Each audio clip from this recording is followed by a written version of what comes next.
go for main engine, start.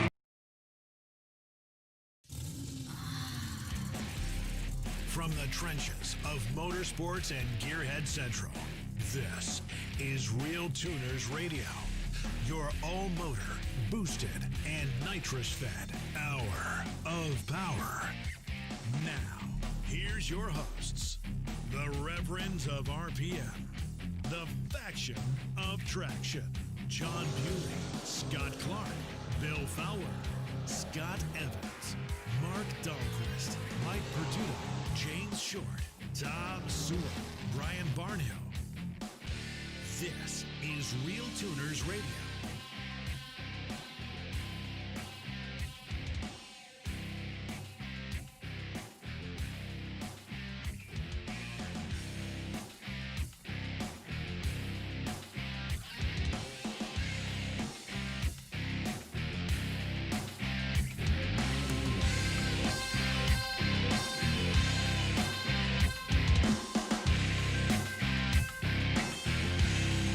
Good evening, everybody. Welcome to RealTuners Radio, episode, what is this, 143? 44? 44. 144.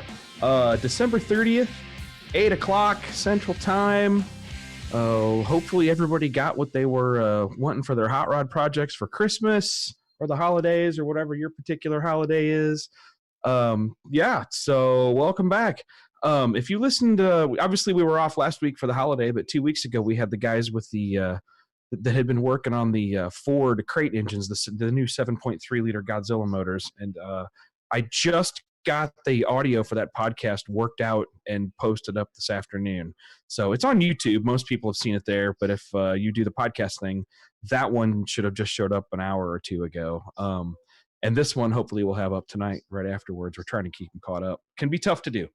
But so anyway, thank you for tuning in. We appreciate it. I guess I could unmute everybody else here and say hello. Cool. All right. What's going on, gentlemen? What's up? Not too much. Sorry, I had my audio going. So what's shaking, guys? Nobody's too talkative right off the bat? Nobody's talking smack about me? Yeah, we were talking smack about you in the background, though. Just in a private Facebook group, though, not here. Yeah. I thought for a second when you paused in your intro, you said, I hope everybody got, and I thought you were going to say what they had coming to them for a second. I thought you were going to say it that way. I hope you got some, Evans. Poor guy. Oh, jeez. So, man, Evan, show us the little goodies you're making there. I'm curious about. So I'm building a little fuse relay box. This is 2 fuses, 2 relays. I'm going to some point set a firm price. Right now I'm thinking it's going to be right around $60, right? The 2 fuses, 2 relays will handle up to 40 amps. But I'm going to put a 30 in it to begin with. I'm still doing some testing, trying to see if I can burn the thing up. I want to find a failure point so I know really where it is so I can really truly put the right thing in it. Obviously, I'm not going to put it out until it's 100% ready, but ground activated, so you connect power to one lug and outputs to the other side, and then you just activate it with grounds. 2 inches by 3 inches with mounting tabs. Potted should be, I've been testing it with stuff here at home, but I don't have anything to really draw any major power through it. I've melted the fuses trying to draw a bunch of power through it, so I know 40 amp fuses tend to melt before they pop, and so I know I'm probably getting close to that 40 amp mark. I've got some resistors that I've been playing with, trying to draw, and some fans and things from my car, but I have no idea of the actual amperage draw and load I'm putting on it at this point. Just chuck them on something to see if it catches on fire. That seems to be the way to do it. That's what I'm trying to do. That's exactly what I'm trying to do. I'm trying to figure out if I can make it fail in a way that is catastrophic, because then I can decide whether I can change that and fix that, or whether I say, hey, here's the limit. Don't go past it.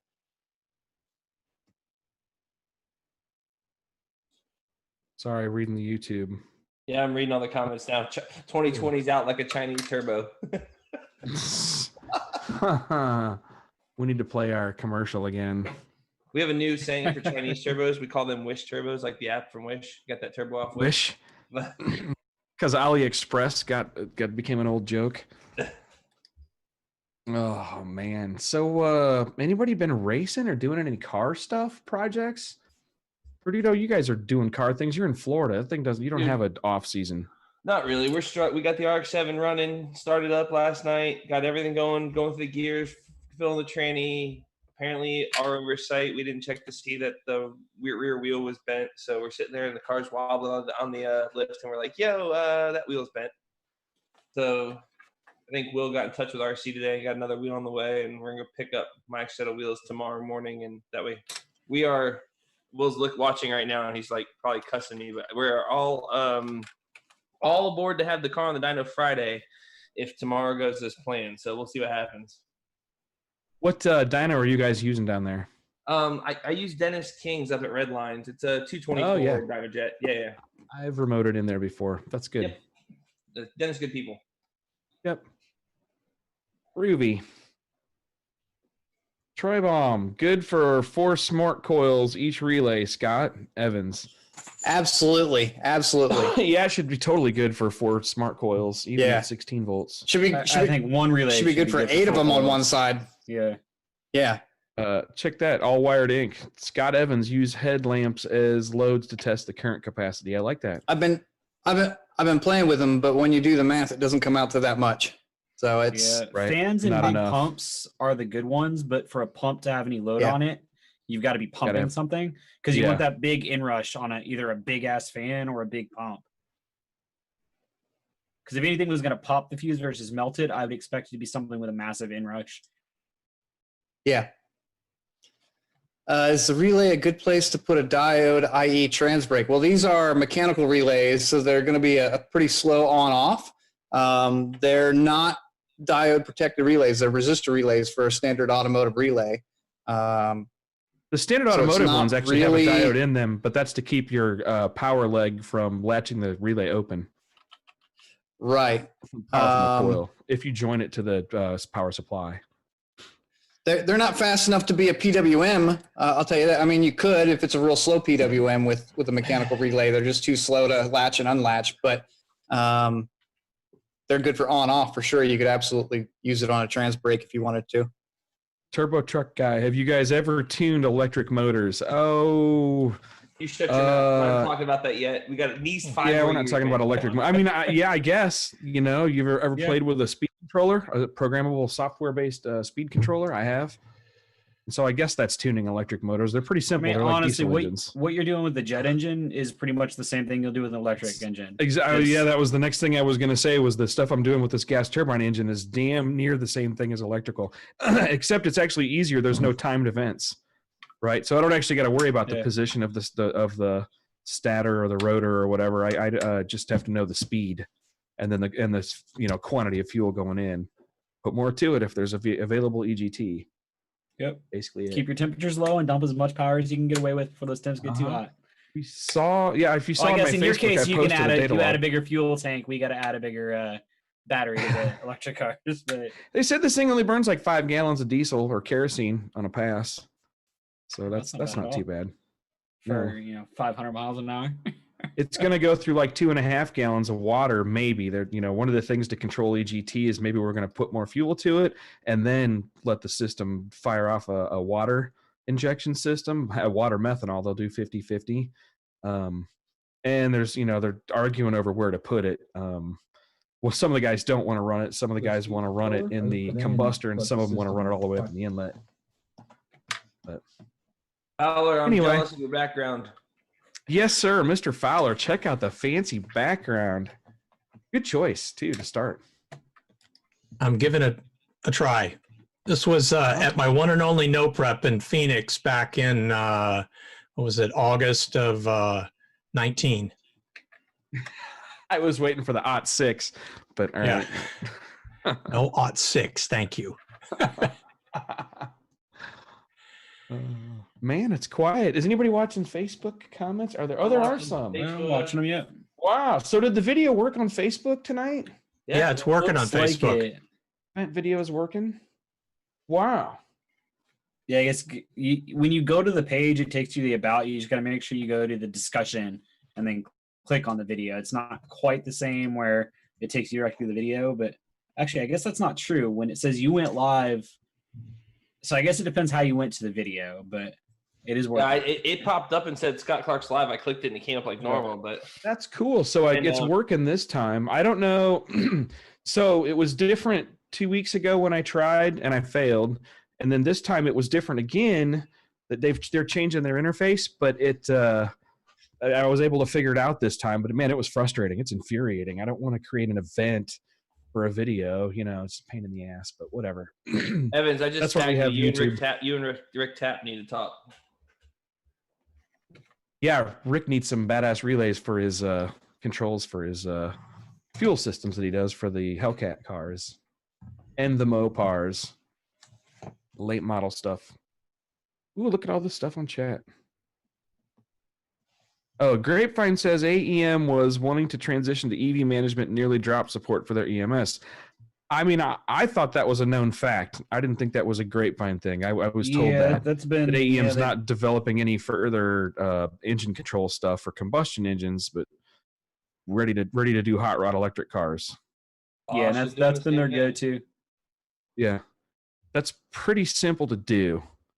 Oh, speed controllers are not too complicated. I mean, you can do some neat traction control stuff with them, but as in hot rod current production electric cars? Yeah, that's really where at least what AEM's discussion was. We should ask somebody from AEM. And tonight's podcast is brought to you by Smoke Wagon, uncut, unfiltered. Well, that sounds good. Sounds good. Says the guy sipping a Miller Lite. Right now, so. Guess where this stuff is from? Where's that? Las Vegas. Las Vegas? Yes. You can make bourbon anywhere. Or you can Any buy thoughts on PDMs in general, Jeff Bonifield? I don't like PDMs. I like what Evans is doing instead. I don't like solid state relays, except when you need PWM. We're going to fight so hard. Oh, here we go. Yeah, I'm a big fan of PWMs, but not in all situations. No. Here's what I'm going by. I'm going by failures in the field. I'm going by stuff that I have to fix. I'm going by the damn smart wire, okay? Screw that thing. Yeah, I mean, throw the smart wire in the fucking garbage and use a real one. Well, I don't. Oh, Jesus, here we go. Views expressed by people on this show are not. Don't sue me. Whatever. Chinese soup. So, but the opinions are that of the host directly, not of the show itself. Tell your lawyer to calm the fuck down. I'm not having any problems with my smart wire, so I don't have a problem with it. Yeah, I mean, but you also got 2 passes on it, right? Or what? How long have you had that one? Did you have that one before on the last build? Yeah, I've had it for a long time. I've used them a long time before I bought it too. Before I bought this one, so I used on many other cars. I've never had problems. You just have to be good about how you do your wiring. Nah, there's too much stuff that can. I mean, everybody says that they're good at their wiring or whatever, but just go to the Ducks race. There's always a couple people looking. Oh, anybody got a smart wire? It's like, oh man, good luck. You're not exactly gonna find that at AutoZone. Well, any PDM that has any problem is going to have the same thing. If somebody has a failure, it doesn't matter which PDM you're using. If it fails, you're going to be looking for a whole new box. So no matter what you do, the choice is. Yeah. The choice is a $4 relay or $2 fuse that you replace versus a $1,200 box. It's a choice of which way you want to go. And there are huge benefits to using the PDM, but you have to have a full spare box, not just one little relay. Speaking of wiring, Energetic Motorsports, Mr. Chris Nelson, the full Nelson's out there watching now. If anyone's near Colorado and needs something wired, that dude's a badass. Me and him put like 5 or 6 weeks in up at Rudy's Diesel up in North Carolina and made the first piezo injectored diesel run on a Motec. And I thought that dude was going to pull his hair out for a while because we were wiring it. We got it all set up and we couldn't figure out what was going on. And after about 2 weeks of just like beating our heads against the wall, we found out that piezos need to be turned off and turned on. So there wasn't enough injector drivers built into the Motec, and we had to sandwich 2 ECMs together to make it run. So in essence, they had to be cycled, or you just had to like balance current draw? No, you got to have the right driver. You have to give them energy to open and then switch and reverse polarity to make them shut. Oh. And if you don't have enough drivers to do that, as in a single Motec box, you have to add a second one on top of it just for that purpose. Sorry, Evans, I just muted you because your fingers were all plowing, but just unmute yourself when you're ready. So that turbo truck guy posted I see now it says message retracted, but I'm gonna repeat his message anyway in a more generalized way, which is to say, how do we come by our various points of view on SmartWire? And is there things that we can share with the audience? I like to not comment on things that I don't have personal experience with. I don't either, so that's why I'm asking you guys. Yeah, like I've had enough at the track, not wired by me or anything else, but I've had enough SmartWire failures that have sent cars home on a the track rental costs you $1,500. So when you show up to the track, you get everything out, and then for some reason something like that dies, you've already paid your $1,500. If you don't get to make a I'm convinced it's always an install or a mishap thing or something, but you just your stuff's gotta be built to survive the mishaps and the install things or whatever. I don't know. I'm just not a fan of solid state relays, because when weird things start happening, like when an alternator, like if a diode goes out in a rectifier, a common thing for an alternator, and lights start flickering and weird stuff, where you're getting these power ripples in your power that you end up with these PDMs start doing hilarious PWM behaviors, weird shit that they're not supposed to do. Yeah, so like a good PDM, and that's where I like a lot of other stuff versus the SmartWire. And just to be honest, race pack in general, a lot of the newer PDMs have a lot of logic in it where if they start seeing input voltage issues and stuff like that, you can set them to go into safety mode and at least limit outputs and go into safety mode and stuff like that, and at least protect the PDM, keep that from failing, so that's not your failure point. And at a certain point, if you really want to have a spare, you do have to have a spare box. For most guys, installed properly, and that's where it comes back to be honest with yourself about what your skills are and aren't. Make sure they're installed properly. It's very uncommon to see a PDM failure. Even when it's typically been an isolated failure, like a circuit, something will happen, and usually it's in the connector that I see the problem happen. Like a connector almost always in the connector. Sometimes I'll see a single circuit start to get overheated. If you group all of your high power stuff together on the board, I've seen some of that stuff. That's where a lot of the PDMs will tell you, hey, here's where this chipset is on this board. If you've got a bunch of high amp stuff, try to spread it across the board rather than all in this one area. So you don't see it. I'll see them going to thermal protection typically. So most PDMs will try to protect themselves. Well, that's the thing that bugged me about the SmartWire, was that the pins for the outputs were rated by the SmartWire at higher amperage than the pins in the connectors by the manufacturer that makes the connector. Yeah, and most PDMs are pin limited. That's the biggest problem on amperage for most of them, and that's where the AIM PDM, the OBR one we were talking about, and stuff like that, they'll start to use 2 or 3 pins for the higher amperage relays because of that. The pins is usually the limitation. So. Yeah, and when you have something that's borderline, you can always take and use two outputs, tie them together internally in most of the PDMs. It allows you to gang them, and then you can spread that load out. Just remember, amperage always spreads evenly. So if you tie a 10 and 20 amp together, the most you get is 20 amps total.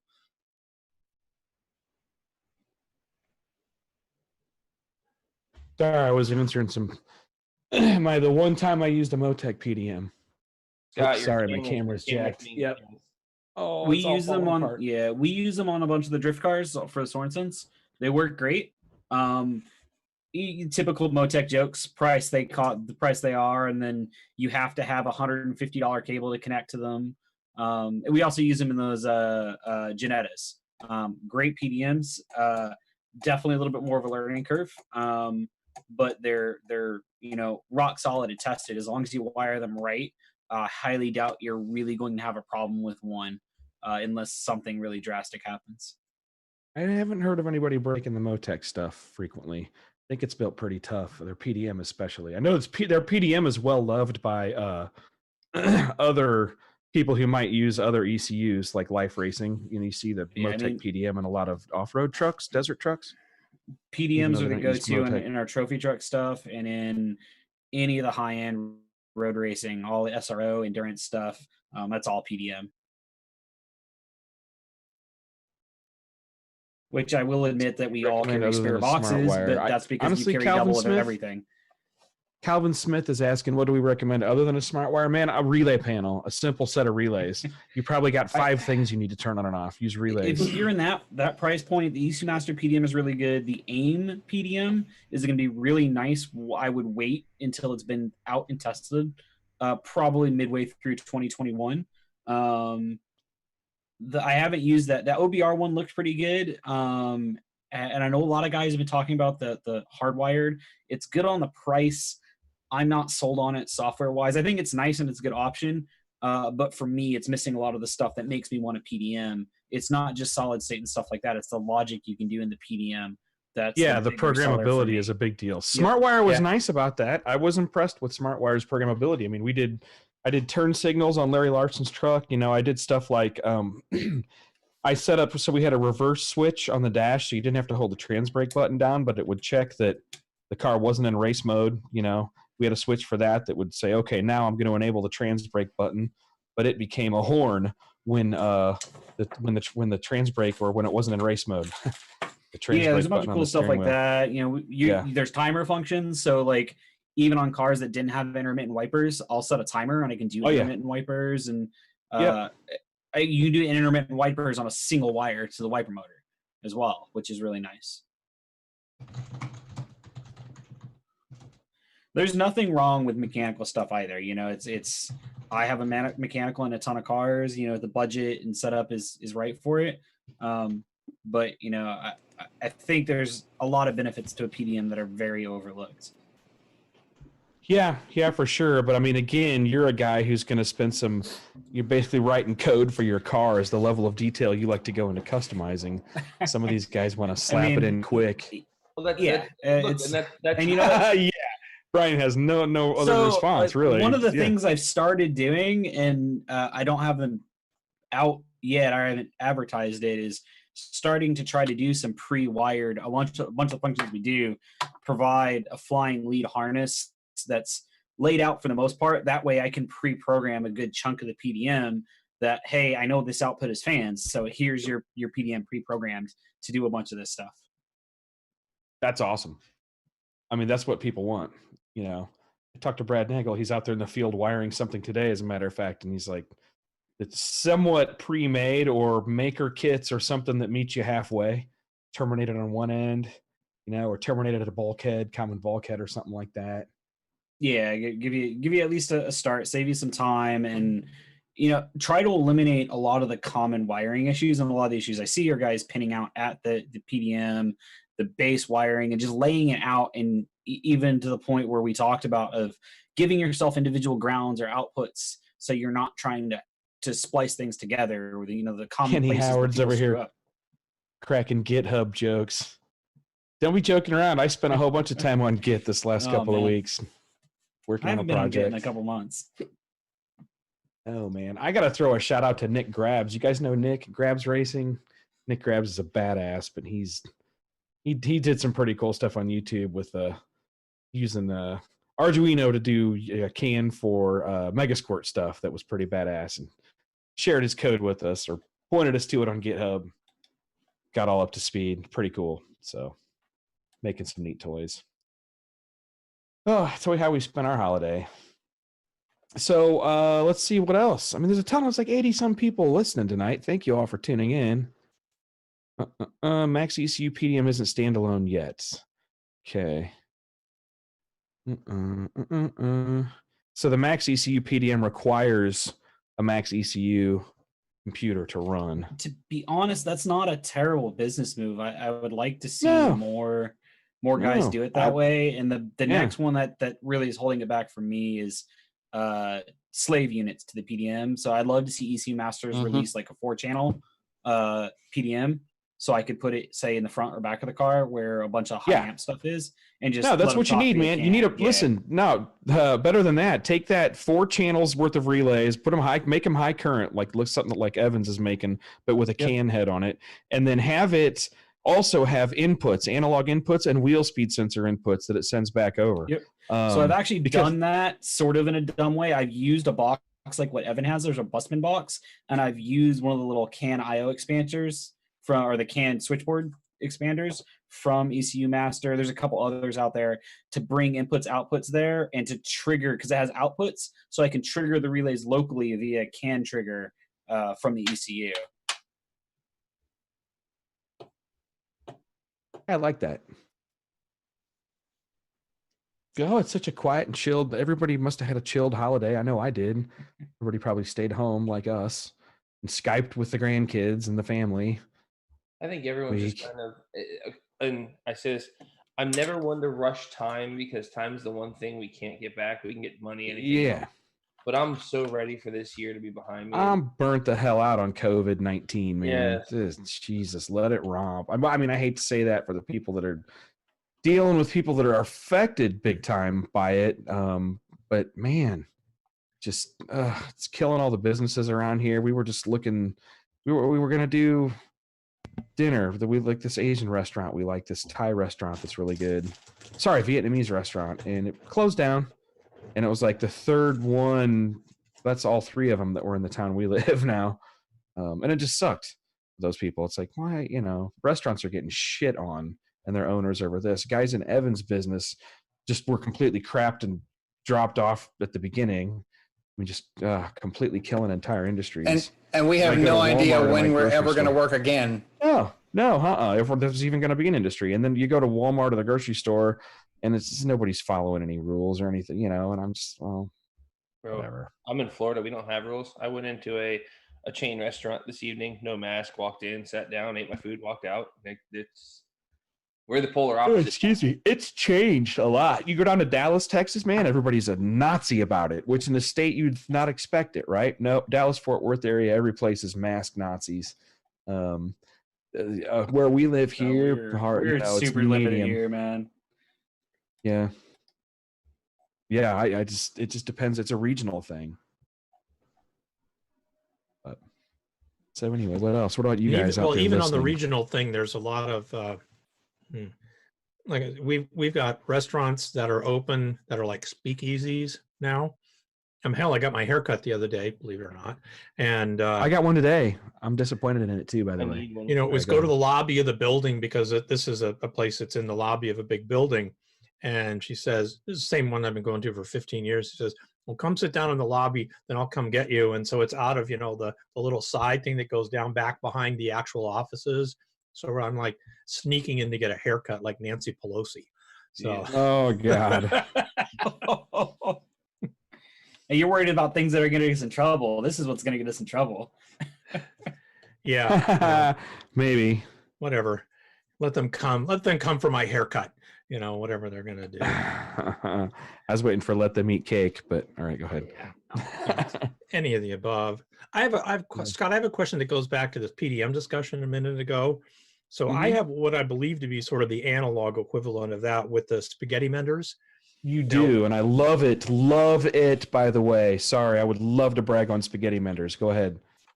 Well, anyway, so the bottom line is in the trunk, I've got a, you know, remote power that's, you know, for basically everything that needs power that's back in the trunk or that part of the world.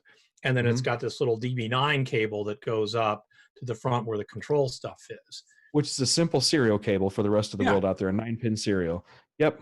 Yeah. With individual control grounds to fire the relays off individually. Yeah. So they were just sending logic through it, though. They weren't actually sending serial data. Correct. They're using not serial data. They're just using the conductors. They're just using the conductors. Yep. But the guy builds you the stuff. Why couldn't have ARC listened to this and used a fucking serial cable instead of that stupid ribbon cable that ARC uses? I'm sorry. That thing falls apart. No, the drag racers hate it too, Brian. Yeah. That's funny you say that. It's the drag race. We have the same problems, and the panel goes bad too. But it happens. It's a neat looking piece. It was at the point where I debated buying a handful of them and keeping it in my trailer to sell to guys at drift events when theirs failed. Oh yeah. Like I remember when bring a smart wire to the Ducks race. Everybody had to have that panel. And I remember you see that ribbon running across the windshield of cars, and you're like, yo, that's the ugliest thing I've ever seen in my life. I hated that thing because it failed so much. It does. But the point is that kind of a setup, which is all like what Scott was sharing with us, it's potted, it's got the relays, it's got the fuses, it's got the LEDs. It tells you that a circuit works or doesn't. Oh, it shows you when a fuse is popped. The basic guts of it are correct. Yeah. And it's all simple analog or just analog circuitry. There's nothing digital about it. These are really nice setups for guys that don't want to spend a lot of money and need something that's a little simple. I've built similar ones and used Cat 5, locking RJ40 or RJ6. You got a picture of these? I don't. I wish I did. Damn it. Probably I do on like one of the 5 computers in my office. But I know it sucks. This show sucks because you never can be prepared because you're like, I don't know what they're going to ask me to show, but I have something ready. Jake Hildebrandt has stopped wearing the mask. Jesse Coburn, it's hit and miss on mandates. So, yeah, I was curious. That's interesting, Jesse. He sees it all over the place. It's hit and miss. He drives a truck for a living. So, also has a badass square body, one of my favorites. But that's interesting, though. The truck drivers notice that it's, different cities are crazy. We went southwest to here into Arkansas, and I was really surprised that Fort Smith was just crazy Nazi on the masks, the restaurants. And the guy told us, it's because they're coming around finding people. It's like, we're absolutely going to be Nazis because we've already paid like $1,500 in bullshit fines because inspectors were sitting outside the restaurant watching people come and go without masks. Like, oh, okay, I see why you have to be an asshole about it. Then I totally get it. Yeah, there were a bunch of places in Massachusetts that were shut down because of that. Ugh. Yeah, and you've got to, you want to patronize a business because God knows you're helping they'll be in business. Yes. We've got empty storefronts all over the place here now. And if they're going through that, then it's like, I'm going to follow whatever their rule is, walk in with the mask, go through the zone of death, and then sit down at the table and we get to take them off again, which makes no freaking sense in the world. But anyway, there it is. We should probably go back to car stuff.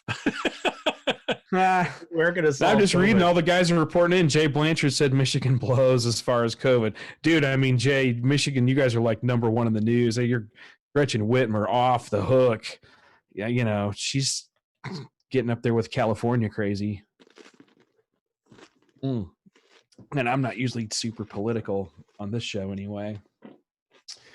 So, what else, man? There's not much else to talk about. It's holiday time. It's slow. It's only been 33 minutes in. Yeah, I mean, I apologize if we're boring all the 85 new people. Everyone's probably hopefully planning all their builds. I just got my Haltech in for my GTO, so that I was going to wire simply, and just so happened that I ordered every single connector to make a brand new harness.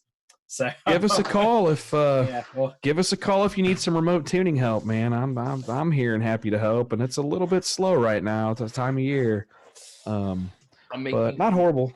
I'm making letting us work on some other in stuff. that world going into next year because I'm a little begrudging at the moment, but I'm tired of dealing with the people that don't want to spend the money and bought their equipment somewhere else and then want to asshole you to death. And I'm getting over it, man. There's gonna be some changes. That's why I provide the service for a fee, man. It's like you pay me the flat rate, and I'll be your question answering fool, as until we get that thing running. And you'll get tired of it before I do. You'll get it running. LS versus 2K. I'm just thankful for the handful of wiring jobs I have coming up. Just something to kind of help pay the bills. Give Evans a call too, man. If you need some remote support, there's all of us here happy to work with you guys listening in, and you would be surprised. We're pretty laid back dudes. We're pretty easy to work with, and generally know what the hell we're doing. So give us a shout. Tell your friends. Has anyone played with the electric wastegate yet?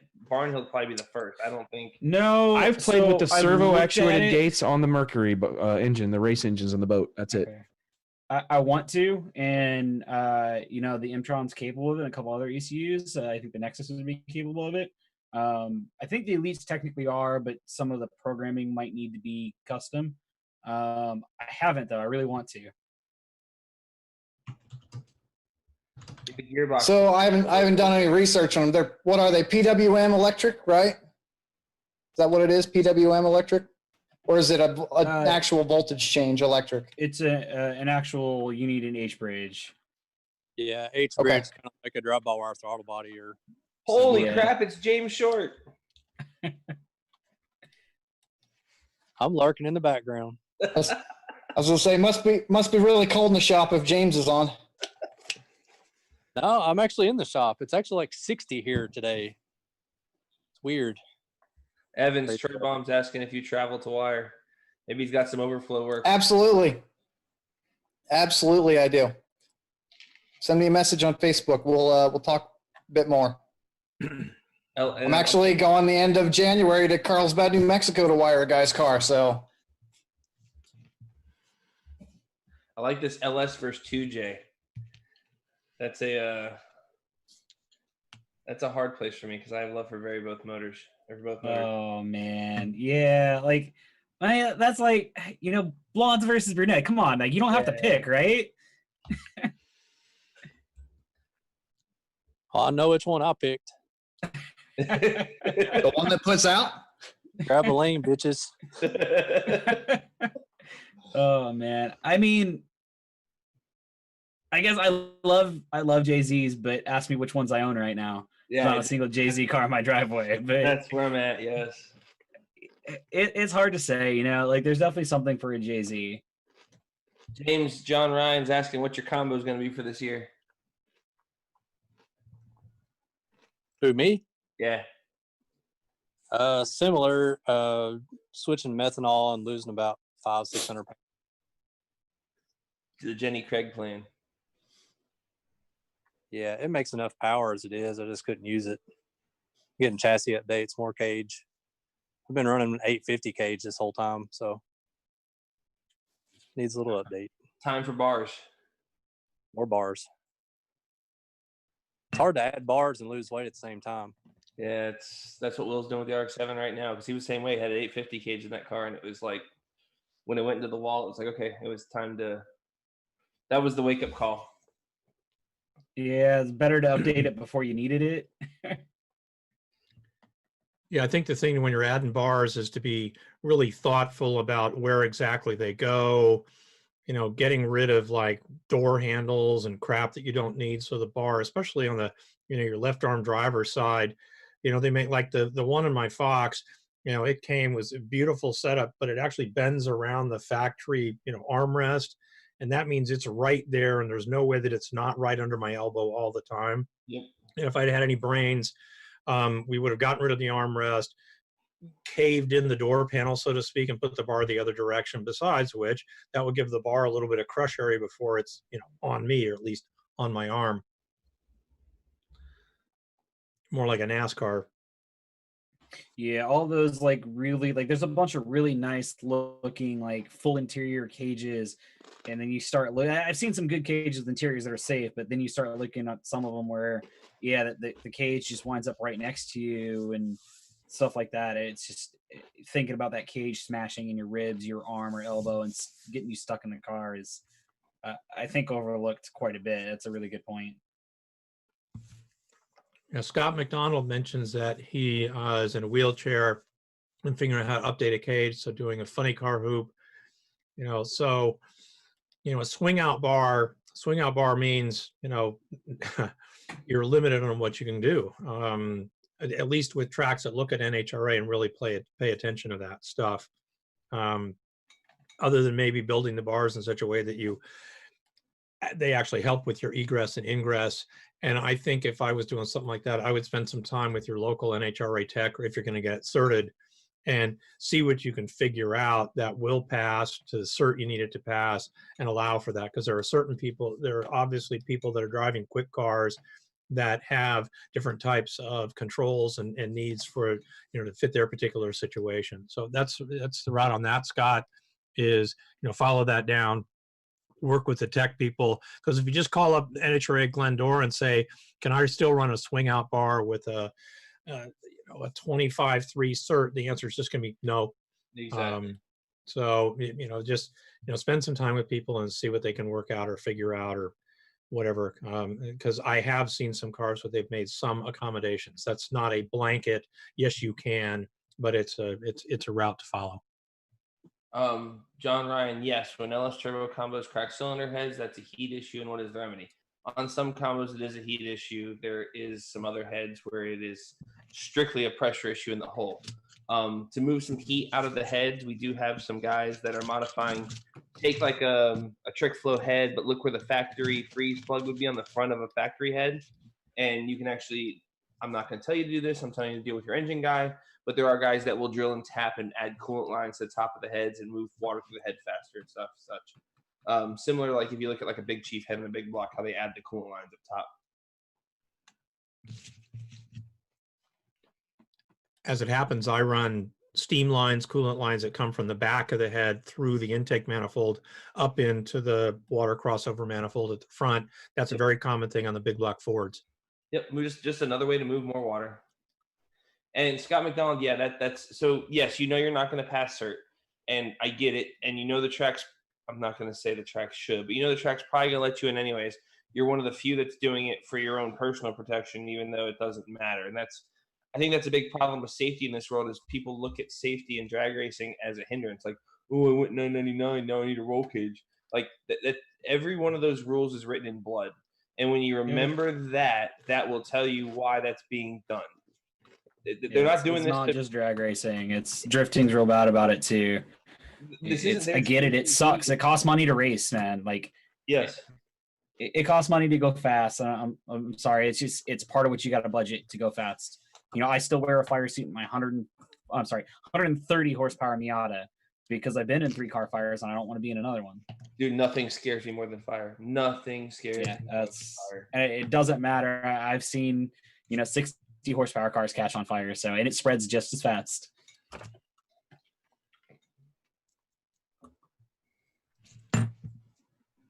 Holly software running on Raspberry Pi or Linux, not that I know of.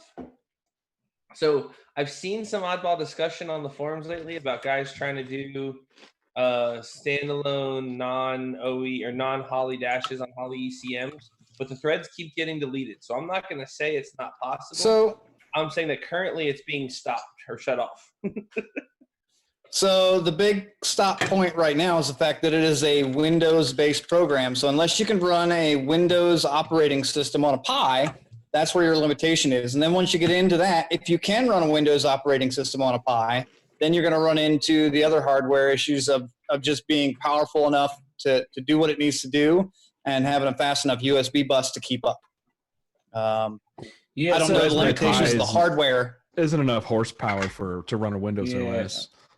My comment for most of the stuff has always been why, to a certain extent. I get, a bunch of cool guys want dashes and little buttons and stuff to push, but for the most part, trying to port that stuff like that should be using CAN for that. Exactly. That was gonna be the next point. It needs to come over CAN, which is how their dashes work.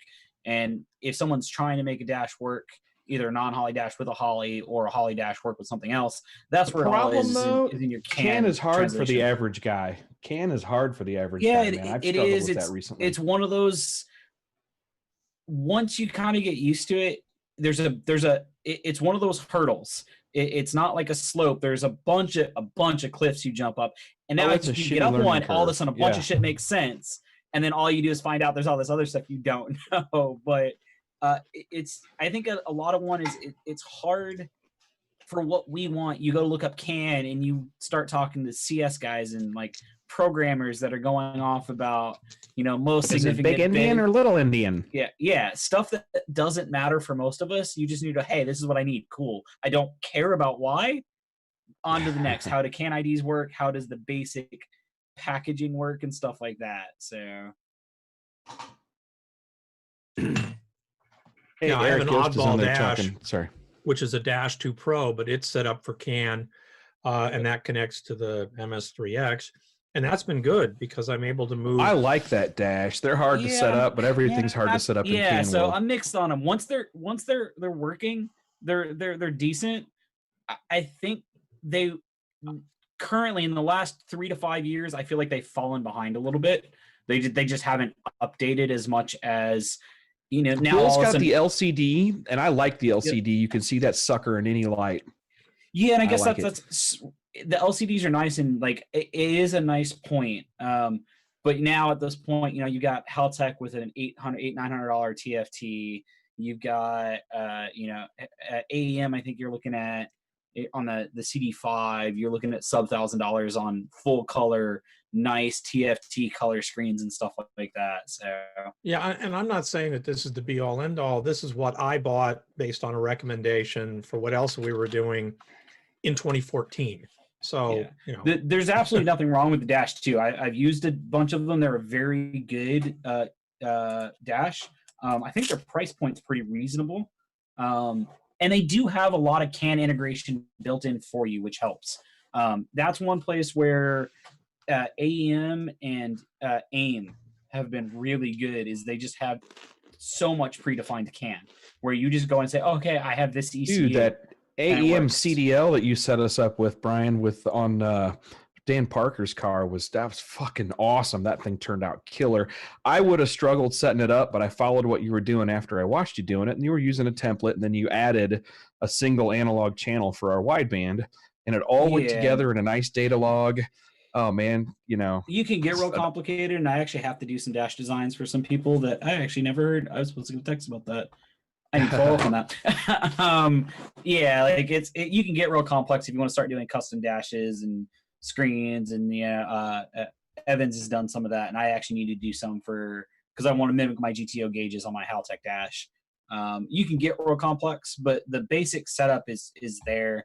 It's just kind of like anything else, learning your way through the software and what the headaches are. For the cooler features, like you pay a price in and how hard it is to learn. You can get frustrated. And some of these guys, if I'm like an X275 guy, I don't want to fart around with the dash for a whole day. I want to plug that thing in and go and get to the other concerns. That's about again the some car. of that stuff. I spent like 3 or 4 days putzing around with my dash just to get it to look the way I wanted it to look. Right. You build And a it's picture cool when it's your own offline in car. another program.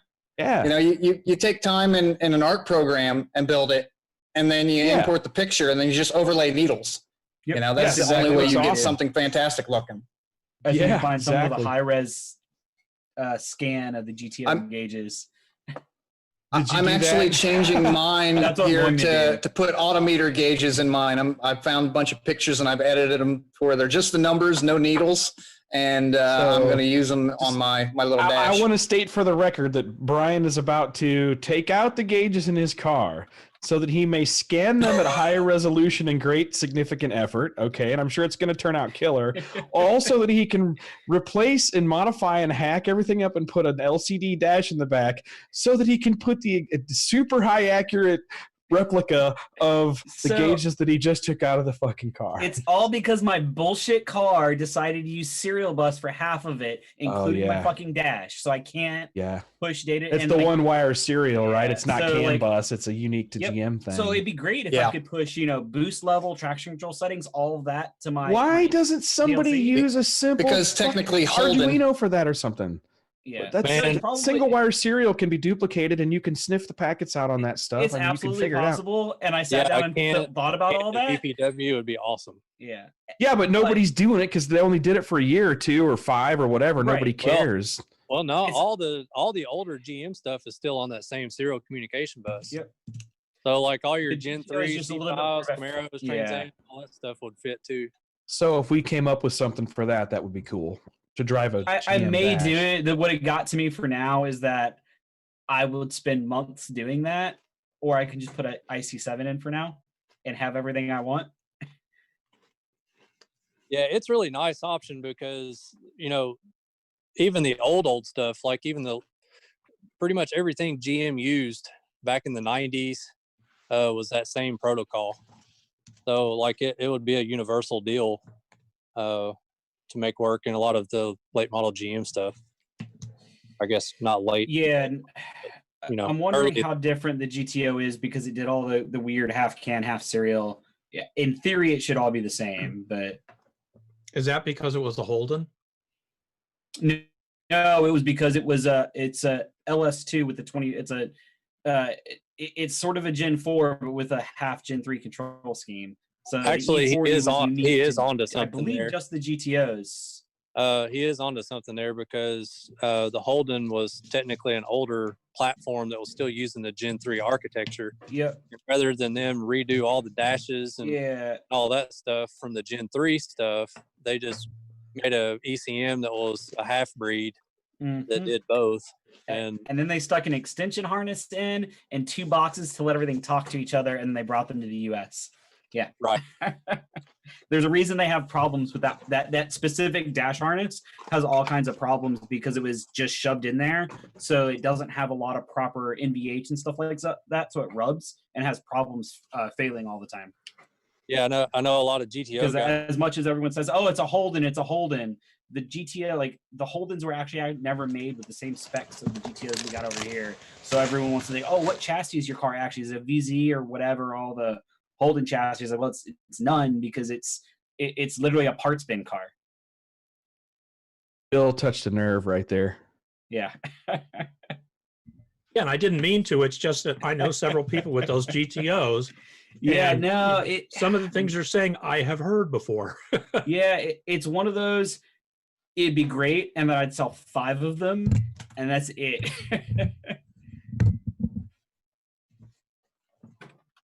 I wonder, I mean, it'd be neat to use an Atmel chip to drive a single wire serial GM. You just have to learn the lingo and what to send to trigger it to get all the gauges to work. It's not all the gauges on those either, I don't think, is it, James? Because some of those dash gauges have, go ahead. TAC and RPM are directly from input signals, but fuel level, temp, and then all of your DLC stuff, which is what I really wanted. I wanted to be able to hijack that and send, or not hijack. I want to be able to see, like, I'm going to have a couple different boost modes, traction control settings, some stuff that doesn't show up on my dash that I'm going to want be able to pull up, wideband boost gauge, stuff like that. So as much as I said I'm going to replicate the gauges, I want the look, and then I'm going to copy the gauges and make the other gauges on other pages I want.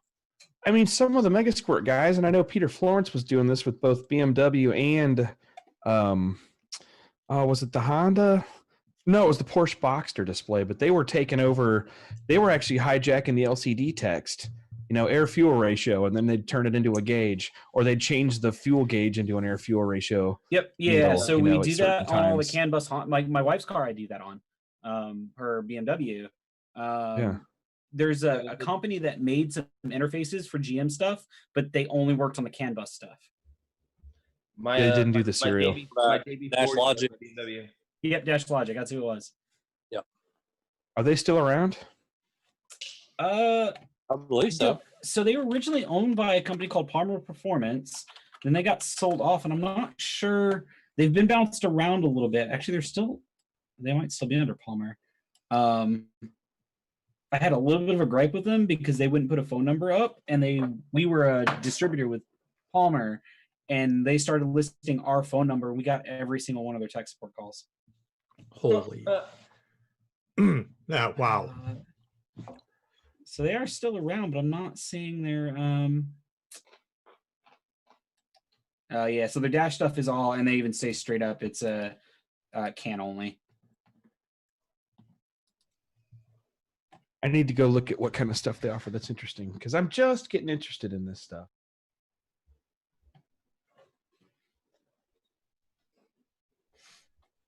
Oh, it's kind of in that realm of more electronics and interior modifications. And of course, there are several people out there that have nice little businesses, Dakota Digital, Classic Instrument, with these retrofit instruments. In order to make that stuff work on more modern vehicles, their stuff has to be CAN or whatever it is the vehicles, whatever the platform is. So there's more of that stuff out there, it seems like, than I used to think, just from seeing the stuff you can get. And that covers the waterfront. It's not just, GM, Ford, and Fiat. It's a lot of the other import stuff, Japanese, German. Hey, Fiat made Chrysler's wiring better, and that should say something. If you get bought by an Italian company and your wiring gets better. I'll tell you right now, if you get into a new Ram truck, they made the whole freaking truck better. Yeah, we were having that conversation about the new Jeep Grand Cherokees because myself and one of the other guys, I was talking about my 05 Jeep and how much, like, my wife, she already disliked Dodge. She hates Dodge, mainly because I own that Jeep for so long. and she was right to hate it. And we were talking about, like, there was an era of about 15 years where most of the Jeeps just sucked, and everyone we've talked to with the new Grand Cherokees are in love with them. No, the new, a buddy of mine just bought a new Ram Limited, and we have a 20 F450 Platinum at work for a shop truck. And I will tell you right now, we have a newer High Country that a buddy of mine owns. The Dodge is the nicest truck on the road right now. That'll start a war, but it just is what it is. We just got a 2020 for the shop here.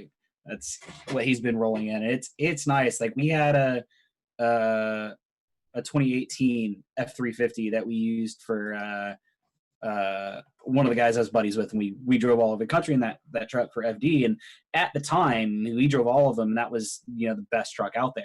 Yep. But the past couple of years, Dodge trucks have really made a huge improvement. So I know the people that have come out of long-term. Chevys and Fords into Dodges. They did the same thing. I said, well, I'm going to take a look, because everybody talks about how great they are, and they end up driving one home. So Yeah, I had a at least not 98 here. Cummins truck with a 5-speed and a NV 4500, and it was the first year of the 24 valves. And let's see, it was a short box extended cab. It didn't have the clamshell doors, which I'm glad it didn't. But my man, I drove the piss out of that thing, like 255,000 miles or something, before the body rusted off and everything fell apart. But we ended up selling the axles, the transfer case to Jeep guys for a lot more money than I thought they would go for, parting stuff out. Dude, They love them, those transfer cases. Yeah. Yep. But I wanted anyway, one for that my truck Jeep was when I was good to putting me, LS other in it. than the Mopar part.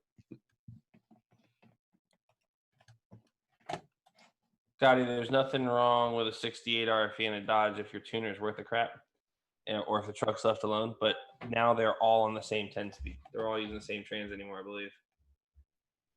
Yeah, that's right. All the trucks basically using the same transmission, which it's is an really old good. Benz derived trans for the most part. Yep. Interesting. Yeah, I remember that it was developed for Dodge or with Dodge Chrysler, but mainly from Benz, and then it sat for a long time, and then they just started putting it in the trucks. So, well, there's that theory back in the day of Dodge trans sucks, and I remember, the 47, 48s, the 4-speeds that came in every Dodge from like 1988 up until 2006 and a half or so, 2007. We were yanking out Allisons and 4R Ford trans and putting those transmissions in, because that was flat out the best trans ever put into a diesel if your builder was worth a crap. But the forums will tell me I'm wrong. That's interesting. The internet forums. You're wrong. But look up what's called a Torque Flight or a Duraflight. And the Duraflight was the kits where we were putting 4-speed trans behind Duramax, because you take Allisons out and throw them away because Allisons suck. And it's funny, when Allison Trans came out, everybody's like, this is going to be the toughest transmission ever. They make transmissions for buses. No. Like, oh man, that didn't go the way they planned. Dude, my aunt was the CFO for D-Max Limited, which was the company that started working with Isuzu in Dayton, Ohio, basically, Moraine, Ohio. She was actually their CFO at that company for like their first 10 or 12 years in business. Pretty interesting. And I remember her talking about it. Oh, you're a gearhead. They're working for this company, GM and Isuzu put together to do diesel engines. It was interesting. So anyway, I used to know a lot about the original Duramaxes, but I was a Cummins guy myself. I just had good luck with that Cummins motor. That thing we only turned it up like an extra 100 horsepower or 120 horsepower, something like that. And it was fine. Just absolutely great. There's a saying, I think it spun the 5th gear nut off twice on me when I owned it, but we got good at that. We had the tools to stake that the second time. There was a saying in diesel world, it's Cummins ain't care. You can just do whatever you want to them, and they just keep on. Pretty much. I mean, guys, do you manage to blow them up? That kind of surprises me a little bit, but that one of mine took a shit beating, ran great in the wintertime, never had any problems that anybody complains about with diesels. Just the thing was just a stout, other than the fact that the Chrysler electronics of the area were complete dog shit, right? You have to relocate on always from the alternator, so the shit's straight. Yeah, exactly. Yeah, so the converter doesn't slam over. Well, I didn't have an auto trans. I had a 5-speed, an NV 4500, and I also had 355 gears. which was cool because everybody else was getting the 410s or 411s or whatever. It was the Dana axles, but it was before they went to the ones after Dana. But yeah, it was fine, dude. It'd haul ass down the highway and it'd get just under 20 miles per gallon empty. So Scott, why did Rick Tapp say don't even bring up that NV 4500? So, because Rick Tapp, this great Rick's listening, and I saw you guys talking about him earlier. So, of all you fuckers in the car business that I've known for however long, Rick Tapp is the one I've known the longest because he was actually doing this stuff before I was. I've known him. I met him in 1996, and he was also rebuilding NV 4500s on the side, and the fifth gear nut backed off mine the first time, and he went through it anyway. What else was going on? The shifts, forks, or something were starting to wear down or whatever. Anyway, so he went through it for me, and then the second time I did the fifth gear nut and staked it myself or whatever. But yeah, he actually went through the trans on that thing. He's a good buddy of mine. That was back when we all lived in Omaha, Nebraska area. But yeah, that's why Rick is cracking jokes. Good to see you on here, Rick. Rick taught some of our classes for the Mopar tuning, which if you think the GM stuff sucks, God, that's some complicated shit. The factory ECU tuning. But anyway, so that's my buddy Rick. Speaking of forums, I've seen stuff floating around with the forums, saying that the newer ECUs of some of these new generation, next generation platforms, and this is sort of across the board, Fiat, what am I supposed to call them instead of Fiat? I forget. Ford, GM, all of them locking. Yeah, that's the FCA. How do you change? Fix it again, Tony. Anyway, sorry. But all locking down the ECUs and encrypting them and doing a bunch of stuff. Is that actually turning out to be true, or are they even paying attention to that anymore? No, apparently it is. Yeah. You see Eric Brooks on there complaining about it, so you know it's real. Everyone's locking stuff more and more. The Mopar stuff's been hard locked since 2015, 2012 on the diesels, where you've got to actually take the ECUs apart. GM's going that way. I think the new Duramaxes all have to be physically opened, and I think we're going to get more and more that way. The current C8, the only ones that I've known that have been tuned so far is ProCharger. And if you look at GM's article, are they tuning them or are they piggybacking them? Pretty sure they're tuning it. That's a rumor they're saying that, but go ahead. Look at the article GM, one of the executives released about a year ago. He said something about we don't want to lock everybody out. We just want to let the good guys in or something like that. And apparently ProCharger must be one of the good guys, I guess, because they showed up. That strikes me as weird. Sorry, I agree, but Chrysler did this, and then it went to court, and basically the court came out and said that if I buy the truck, I own the ECM. It's mine. You can't lock it. You can't keep me out of it. And that was actually what was made true, and then that all disappeared. Like it all went away. It was gone. Well, because you're still breaking federal laws by tampering with emissions regulated stuff. So that's tampering is tampering. That's been in place for 40 some years. But I think that the whole right to repair deal was something slightly different. They wanted to be able to deviate from proprietary OBD codes and a bunch of other weird issues. John Deere was one of the big ones on that because their angle was that, hey, we're getting federal fines for tractors in the field that hillbilly tuners are out here turning up. So then we want to lock people out by not having to comply with certain, they want to truly lock them out. You can only bring a John Deere guy out to diagnose or do a firmware update and stuff like that. And I saw their point. I could see their point. If you're paying federal fines as a manufacturer because someone else is figuring out how to get into your shit, that's not right.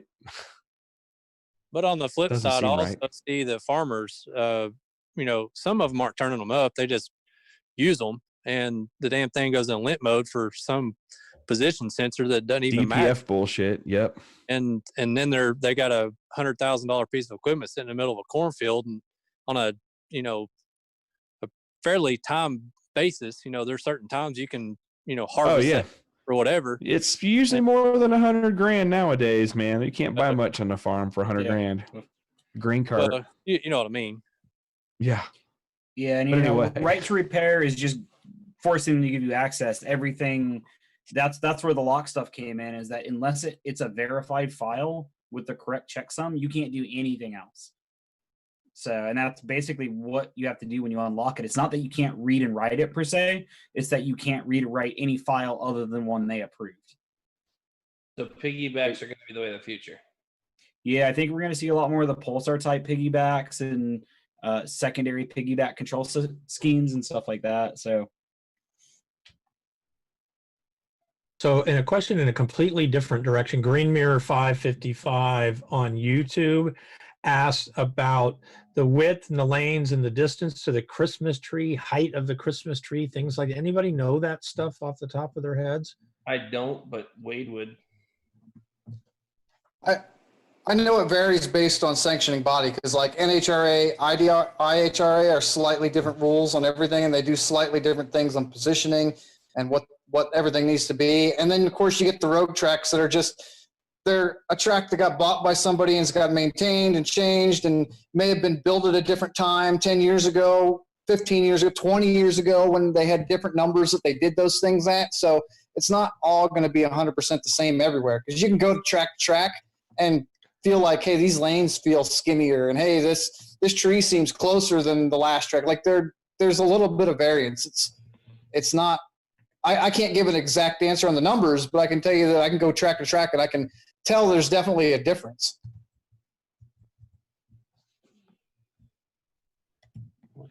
Starting line, Jason. I'm just curious, so I'm going to go take a look at the NHRA rule book, and I think if it's in there, that stuff is in there. I'm trying to remember. And I think they're trying to make it so all the tracks are somewhat consistent, but then again, like I said, you get tracks that are not specific NHRA tracks that are still tracks that people use that may be different because they were built at a different time. Yeah, well, there's certainly some, especially 1/8 mile tracks out there that are, I guarantee you they're a lot narrower.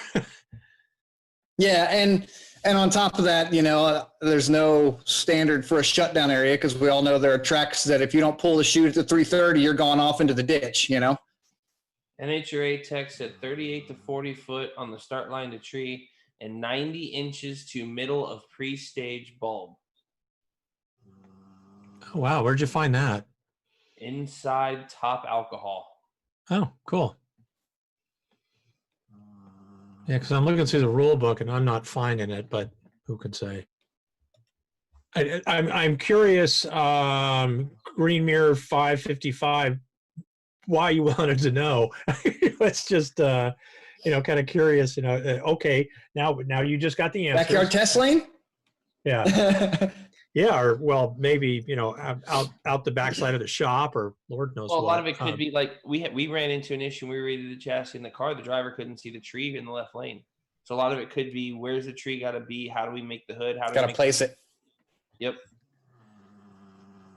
We had an interesting experience when we went to Rocky Mountain Race Week this year. Quite a few people that went to that track had never been on an NHRA national event track with the two LCD, the blue semicircles. And there were a lot of people, couldn't figure out how to stage, where to stage, am I staged? What am I doing here? And then the usual, like the lights come down because they were running everything off of a pro tree. And it's like, it's like, well, watch a national event, you'll get used to the idea. Brandon Dollar, no one wants to hear about that. Shh, be quiet. He says somebody wants to use a light sensor to leave off the trans brake. I know nothing of what you speak. Okay, then I'm going to keep my mouth shut. But that sensor is available for the Holly if Brandon Dollar wants to market that sensor. Anyways. He says, yeah, hood scoop blower stuff. He was looking for clearance so you can be able to see. Yeah, I feel that pain. We went through the same thing. Always take the right lane? What's up? Always take the right lane? That was actually the evolution of the clear hood scoops on the nitrous cars, so the driver could see through the scoop. I'll tell you Somebody's what, I like either got an unhappy dog dog or a vibrating phone. I don't know which one it is. Do you hear that? Oh, you're hearing my dog snore? Is that what that is? Oh, yeah. That's what that is. Yeah. Oh, yeah, totally. Let me see if I can change where my mic That's is funny. pointed. No, Sounds it's like my fine. I phone just think snores it's like funny. that. Yeah, I thought it was someone's phone vibrating. Yeah, you're right. It does kind of have Yeah, that. in the background, sound. real low. Yes. Yeah, that's pretty funny. Yeah, that's a good girl, Lulabelle. Brandon, I'm just saying, if you make that sensor, I was going to say it's Lula, isn't it? Yeah, exactly. Yeah, that's an interesting sensor, which is why years ago for people that did bracket racing, they built those triangular boxes so that nobody could see the lights on the other side in case anybody's forgotten about that shit. And you still see that at tracks sometime. But that was to prevent people from, before they decided to allow crossover boxes and shit like that. But, people had figured out that sensor thing some years ago. Nobody bracket races here, so nobody probably remembers that. Almost I'm talking outside of the mouth. If you couldn't hear me, I apologize. We were talking about the light sensor to make the car leave off the trans brake.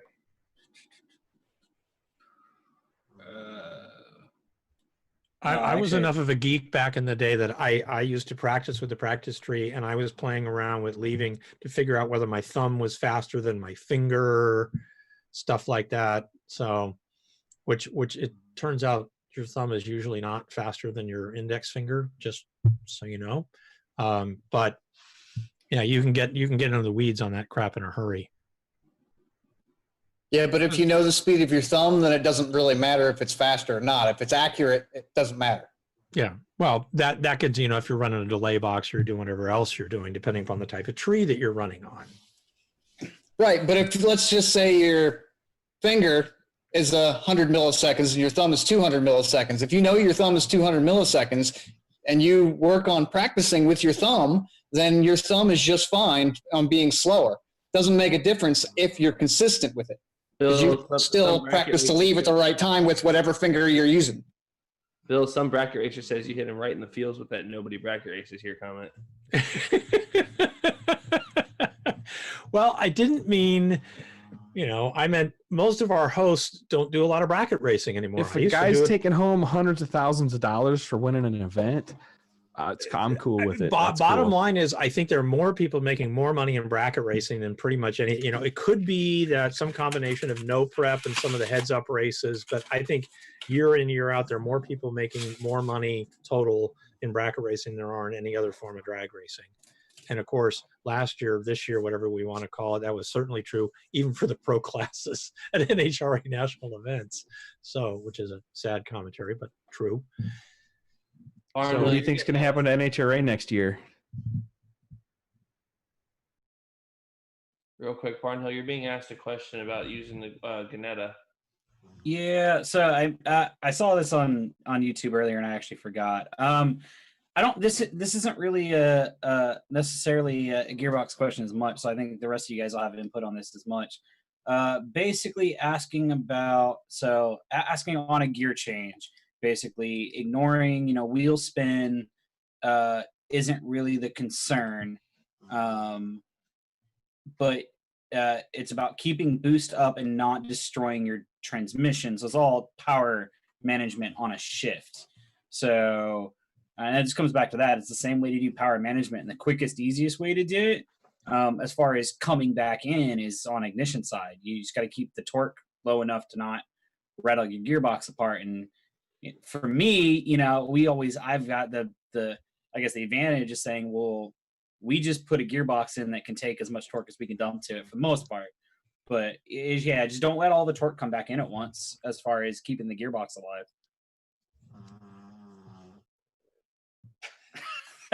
That dog is snoring, dude. I'm sorry. That's awesome. Seriously. I don't know what to do about that. I guess I have to mute because she's on a slow cycle, so maybe I can hit the mute Holy button. shit, Veruca Salt. What's going on with Bill now? Yeah, Bill, you turned red. Bill found the contrast I have button, no or idea what happened there. Jesus. God, I just I'm waiting for not that embarrassing. Jeez. I'm a tomato. I'm waiting for the Oompa Loompas to carry him off on live video. All right. What's going to happen to Bill? I don't know what the hell happened there. So he turned it off. Don't be a pussy. I had a thought. That's funny. Well, no, I'm going to go back and I'm going to see what the hell happened. Lobster. In this. I was off earlier because seriously, I took it off earlier because all of a sudden I turned into Mr. Potato or whatever, Tomato Head. And I don't know why this is happening. I think it has something to do with depending upon if I get back too far and I get into the lights that are lighting the green screen, then it loses its mind and I don't know exactly how to fix it. So I'll dick with it. Did you guys see the question about trying to mix with 2 sets of injectors and C6? He needs to buy the box and turn the pump gas off. He's asking about it's the injection and bringing the Holly station. Yeah, he's talking about the Holly stage injection thing. So stage injection is just what it's supposed to be. You're blending between the 2 injectors and either using 100% of one or 100% of the other or somewhere in between in the process of getting there. You can make it, the way you think of it is in the software, you're programming it as a total of 100% of the fuel.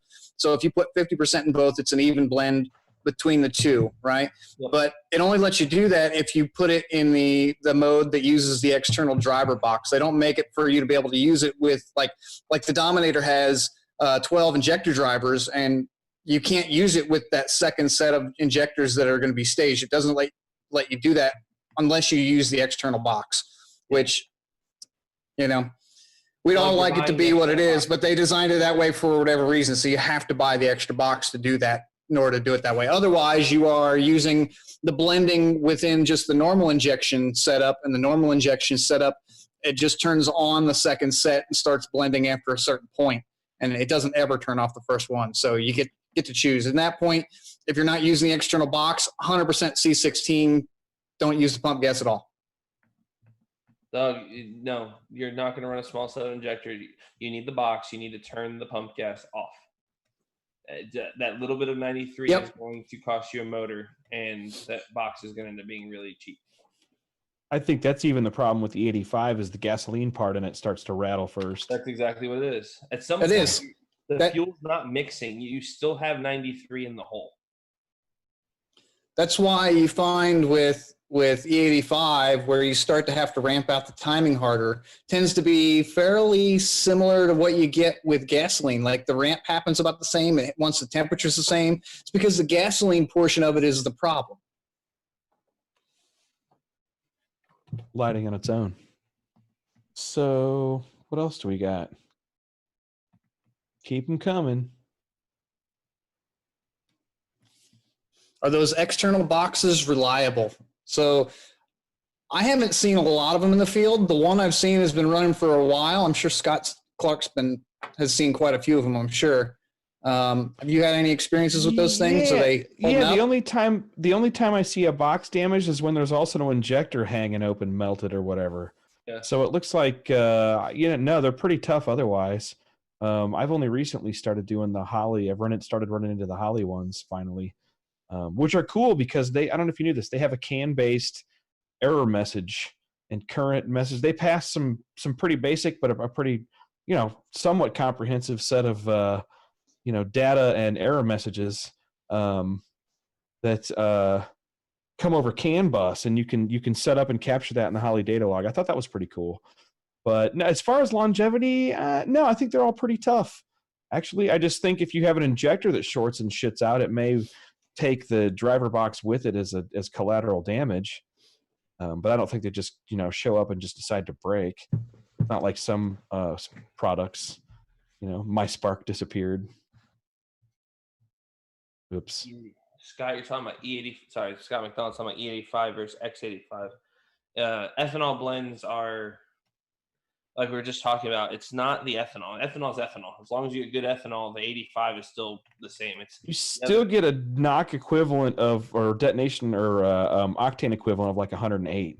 Yeah. So it's about like 110 pump gas. Yep. It's probably good for 25 psi or 28 psi or And then you get whatever they blend it with. My personal favorite is the Ignite 114 for reasons that, once again, personal experience. I've used it. I've had good luck. I've used X85, didn't have any issues with it, but I could not put just the motor. Be careful that the fuel you're using wasn't MTBE oxygenated or have some chemistry that has a problem with your injectors. Yes. Our buddy. And if you're using the 85, use an intercooler. It wants an intercooler. It's not a cooling fuel like methanol is. It's going to have heat problems. That's the reason why, like turbo cars making big power, we try to rely on things like C16 that are designed for heat, that don't care about the heat, engineered for the heat. Hey, have you guys ever done any methanol gas mixtures? Like making it myself? Yeah, and it's got the same gasoline problem. I mean, it's a little better, but it's... I mean, not it's enough not, to say. We fucked around with toluene back in the day, and it seemed to work pretty good in a pump gas additive. Well, the reason I asked that is I never really even thought about it, but there's a guy overseas. I can't even think of his name. He tunes all the fast shit over there in Dubai. Zaid. Yeah, and he was running like a 60-40 mix of methanol and gas. And I got to toying with like stoich ratios, and like 60-40 puts it pretty close to like E90 as far as like a stoich ratio. Really? And was curious to know if maybe that 60-40 meth gas mix is better than what E85 would be. I don't know. I don't know anybody doing that. I don't know. I definitely haven't done it enough, played with anything like that enough to have any testing or formed any real opinions on it yet. Not enough experience mixing fuel. I don't think we've ever. No, I take that back. We have done pump gas and methanol mixed in a drag week car. One of the first cars I knew of that did a dual fuel system that I'd ever heard of. This was only like in 2008. And it worked, but they weren't really crazy. Was it dual fuel, or was it like the actual fuel mixed together? They ended up running on both of them to the point where it was definitely mixing both fuels. It didn't switch off entirely. They didn't have enough fuel system on the methanol side. A guy on YouTube says mixing methanol and gas is common in the UK. They mix it 50-50 and use it like E85. Interesting. Yeah, whenever I say mix it, like in the same tank going through the same injector. Oh, wow. Cool. Yeah, no, we didn't do that. That's cool, though. I like hearing that. The guys in the UK, thank you. No, okay. Turbo toaster. Is that Lee Connor? Yeah, that kind of caught me off guard the other night too. Whenever I read that, so I was like, I have to do some experimenting now. I would say Zaid. I think his name is pronounced Zaid. If I'm pronouncing it wrong, I apologize. Or Zed. Yeah, Jarrah. Yeah, I know who he is. Very smart. He's real smart. Oh, they build some neat shit over there. They do some neat stuff, and it goes fast too. They test it at the track, so he's real smart about proving out what he comes up with. If you'll see something and be like, man, that made some crazy power numbers. Holy shit, it was also really fast. Yes. Go figure. Didn't the IndyCar guys a million years ago do some stuff with mixing gas and methanol? They maybe did, and nobody here's going to know that. Yeah, I realized. Sorry. It sucks. Turbo Toaster said, yes, it's Lee. Ah, cool. All right. That's what I thought. Like, I don't know too many high-performance guys in the UK. Yeah, it's just not common over there. They can't grow the corn over there, man. I mean, they can't go get Everclear at the local. Dude, the Janetta and the Atom guys over there freak out about the 10% ethanol in our fuel and worried when they're sending the cars over what it's going to destroy everything. Oh, man. Some of the boat guys, man, I'm. Oh my God. Do you want to see our Atoms that sit for months at a time with US pump gas in them?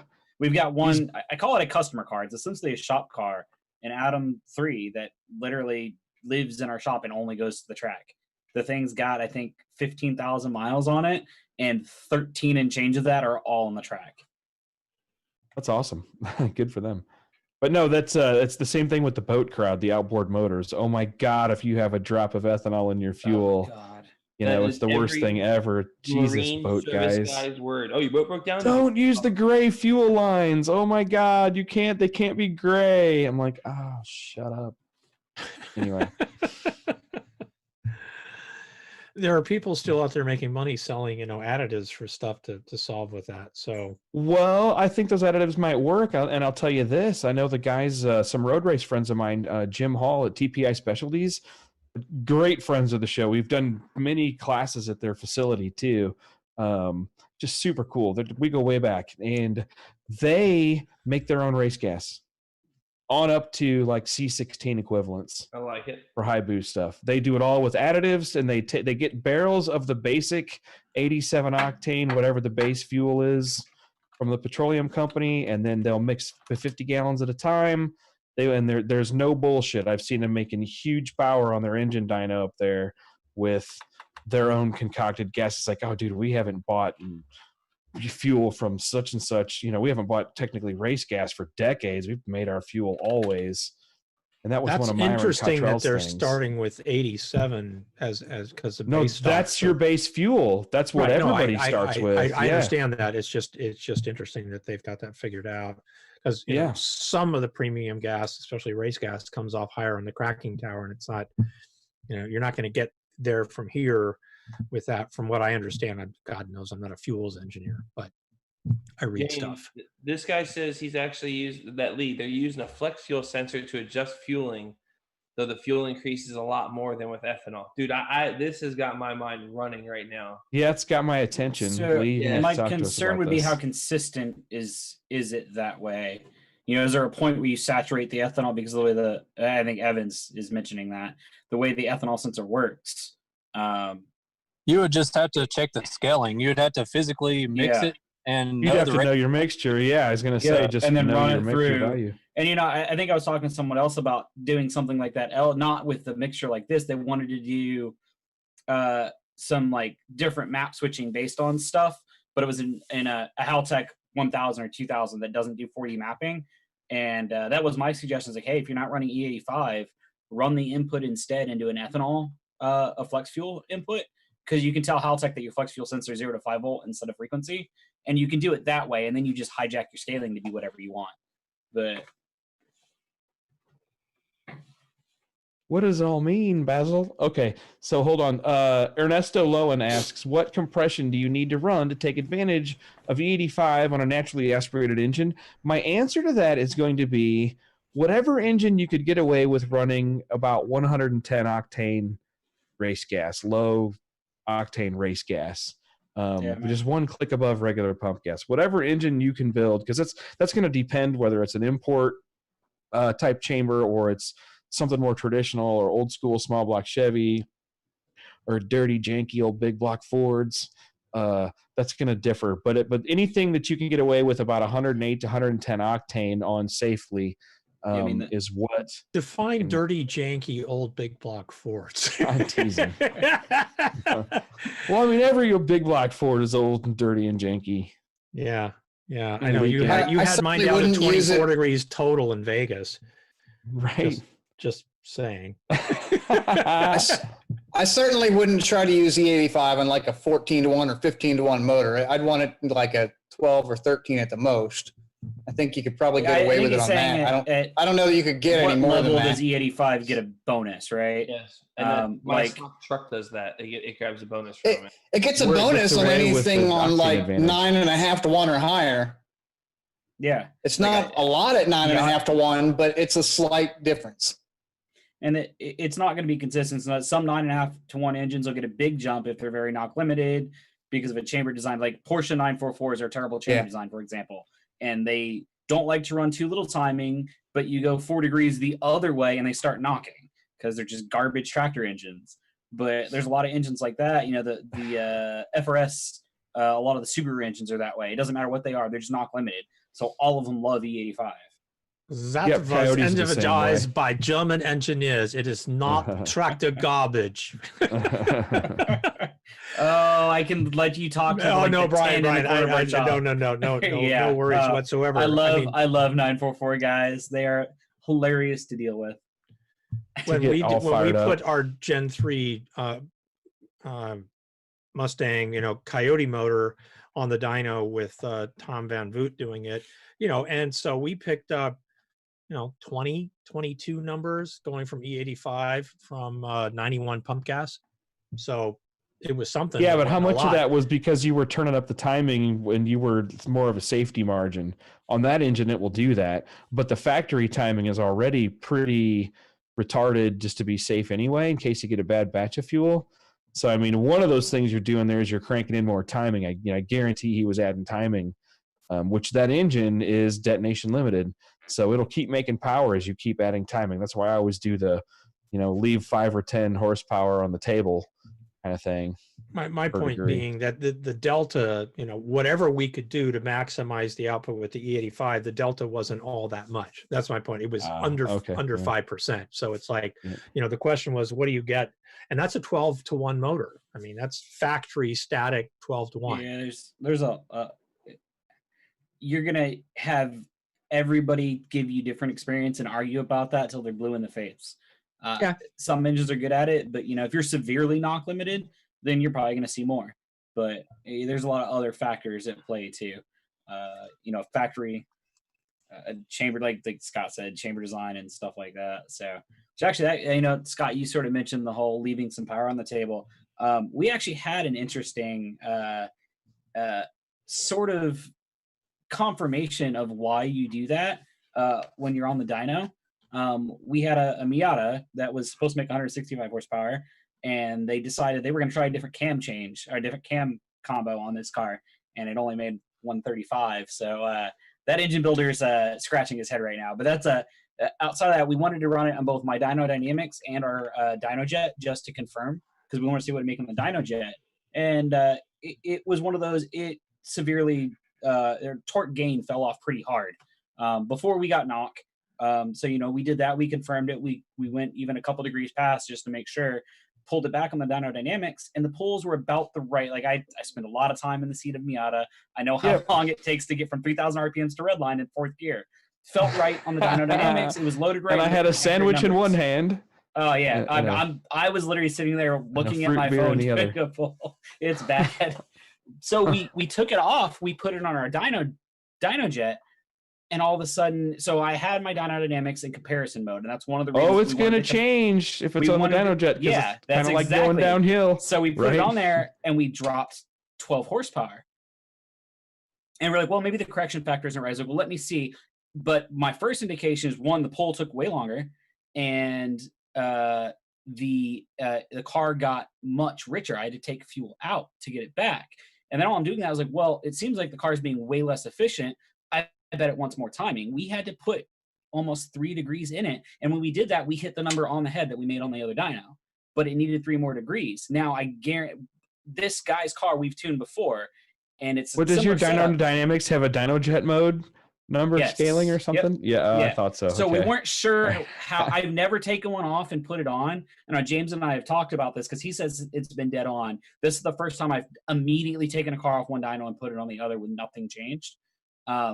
But yeah, this guy's car, last time we tuned it, I didn't have my Dyno Dynamics in the shop yet. It was still in Ohio. I remember when he took it to the track, I had to add about 5 to 7% fuel, which is exactly what I had to take out when I put it on the Dynojet. So I'm beginning to think his old setup was also overtimed about 3 degrees versus, I guess we left a little bit more on that.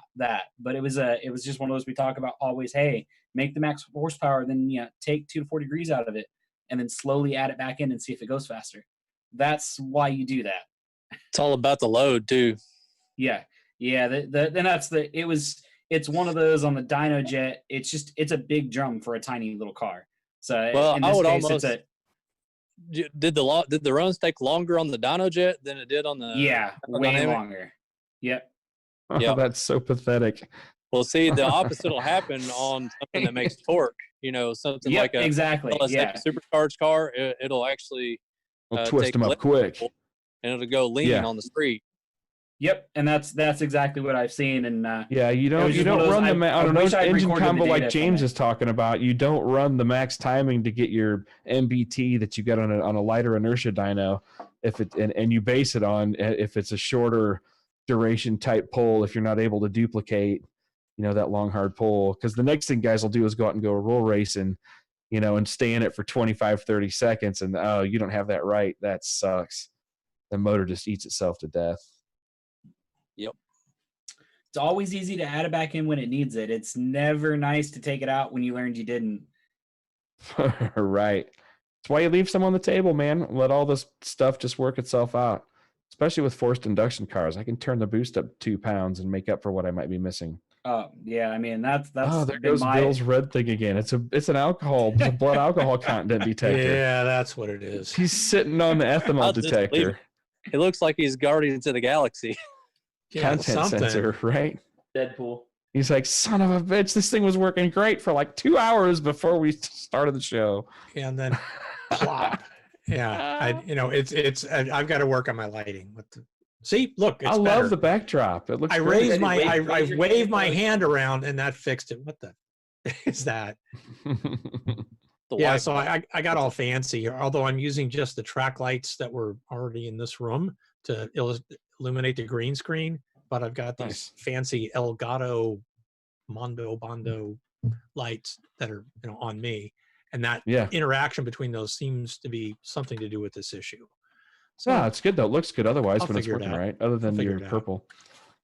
yeah, so I'm progressing because you see it's gotten later here, so the sun is lower in the sky. You notice that?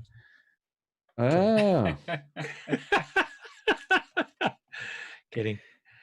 It'll be good dark picture. here soon. Yeah, that was all at the same Dark here event. now. It was awesome. I spent more time taking pictures of the sunset than I did going down the track. Right. Huh. What else we got? Any other questions? We can wrap it up if not. There you go. I think we got it pretty much covered. Yeah, it's Good slowing to down. see you, Kenny everybody. Howard. I was watching you with the bees today. Our buddy Kenny is a beekeeper. Dude, sells some good honey too. Oh my God. We destroyed a quart jug of honey from him last year. Hint, Does hint. it ship well? It did ship well. It did. Okay. It'll separate pretty quick because it's legit. No chemical, no preservative bullshit or whatever. But it didn't matter because we went through it so fast. I mean, it literally is so good. Oh, I've occasionally had the Alex. opportunity to get honey that was like straight out of it, and it's like so many things that you get that are direct from the way it's produced by the animal or the feedlot. Or yeah, that's totally different off the from the way it farm. was at the grocery store. Yeah, it's like actual chickens that are just running around somewhere, and they pull the egg, and you get those eggs. Those are like night and day Very compared to what good. you get at the store. It is. Yep. Someone just asked a question. I'm taking my car on Dynocom 5000 soon, and I'm wondering what advice you have for a first timer. I've had my engines on the dyno before, but the first time for chassis. Car's a proven combo. Just have a good dyno operator on hand that knows how to work the dyno. Yep. They'll tell you what to do. That and go through all your shit. I mean, just like Mike was talking about yeah. having a bent wheel, make sure all those little things are good. You've done a belt check and a bolt check and all the other things that can fly apart or fly around or do bad things. So Same things you check when you go to the track. Yep. Exactly. Kenny said, warm it up, it'll go back thin. I think I just had like a half inch in the bottom, and I warmed it up and we polished that stuff off. That was all that every separated hour got firm or whatever. Honey, do several pulls in a row at the same settings and make sure the car repeats before you try to do something. If the car doesn't repeat, then either your fluids aren't up to temperature or your dyno is not doing what it should be doing. Could be an operator error, could be something as simple as a bad sensor in one of the dyno calculations. But if it doesn't repeat 3 or 4 times in a row within a couple horsepower, then you're not ready to keep making pulls. This guy's asked twice about VP Octanium. I've never done that. I haven't used that additive, but I would believe it's good. I would believe it's good. I just have a hard time trusting additives versus just putting the right fuel in. I don't know. We've tested additives before, and it works pretty good, man. Every time we tested stuff on the dyno, I remember my buddies with a 2JZ turbo setup that they were pushing pretty hard, and it was, they were doing legit knock tests, and the additives were working for them. They were using that Torco additive. Yeah, I mean, I guess it's kind of one of those like if it were like Jersey for us out here, they don't let you pump your own fuel. And, roll through there and, watch them put 87 in your car. Yeah, I dumped some of that in just to help it and stuff like that. And, if you're getting a little bit of knock and you're trying to help some stuff, but if you're repeatedly needing that octane for something, it's hard for me to just not say, just go buy the race fuel. Oh, yeah, you're going to fuck it up in a street car or any car, really. Yeah. You're going to miss the mix-up. It's the same thing with methanol injection, right? You're always going to, at some point, you're going to run out of the tank or a nozzle's going to clog or the pump's not going to come on. Yeah, because you're going to destroy your shit. We used to run that stuff in our dirt bikes a lot, and it's fine, and it worked well, but then I did the point, it's like, by the time I'm doing all this, we're chasing issues, I ride a 2-stroke. Why don't I Mixing don't go through gas that much sucks. fuel? Why don't I? Yeah, I'm already mixing gas because I'm a 2-stroke guy. But why don't I just go buy race fuel? And at that point, for me, it was like, oh, I'm just gonna go buy pre-mixed race 2-stroke fuel. Now I just buy the jug Yeah. and dump it in my bike. So, This stuff smells so good. Castor oil smell. Bro, clot. dude, I love the smell of 2-stroke. Yep, I have a dude. candle with that scent. Yes, dude. Clots. No 2-stroke shit, that's oil. cool. Yeah, they literally use like the actual Klotz 2-stroke oil in the candle.